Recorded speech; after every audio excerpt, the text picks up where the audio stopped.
For those of you who need a couple more examples to look at before you really get hold of this, here's example 5, part A. Alright, so we're looking for x and y, and even though these are both across from angles, I can't find both of them at the same time. I'll have two variables in the same equation. So let's just look at x first. Follow it straight across to its angle. It's 27 degrees. Take the side I do know, which is 11.33, follow it across to angle C, which I don't know.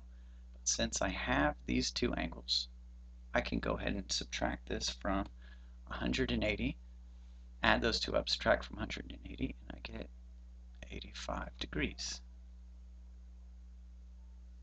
Okay, so now I can use the law of sines in order to find, well, x. X is a side, so I'm going to keep that up top.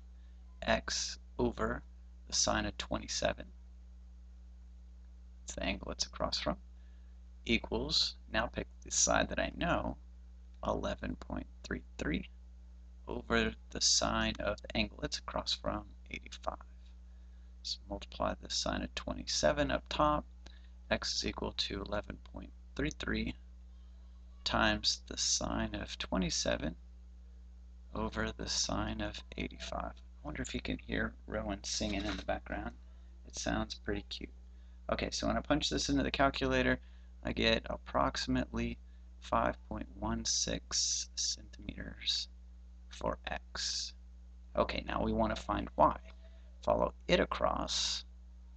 It's across from 68 degrees. We're looking for a side. Keep it on top. Y over the sine of 68 equals, we can use the exact two sides and angles that we used before. 1133 over the sine of 85. Multiply that up top. Y should be equal to 11.33 times the sine of 68 this time, divided by sine 85. Punching that sucker into the calculator, we get about 10.55 centimeters. Oh, I ruined my 10. There we go. So let's see if we can blaze through this next part, 5B, in record time. So this time we're looking for two angles. We must be assuming that this is a acute triangle. So let's take alpha, go straight across to this 57, and then this 77 that we know straight across to 89.2. We're looking for an angle, so we keep that up top. The sine of alpha over 57 equals the sine of 77 over 89.2. Multiply that on top. Sine alpha equals 57 times the sine of 77, all divided by 89.2.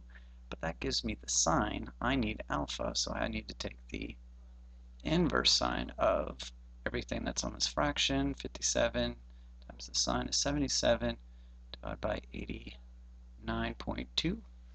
When I get that in the calculator, I get about 38.5 degrees. 38.5 degrees. Okay, since I have 77 and I have this new angle alpha, to get beta, I don't have to use the law of sines anymore. Just add the two that I have, subtract it from 180, and I get beta to be approximately 64.5 degrees.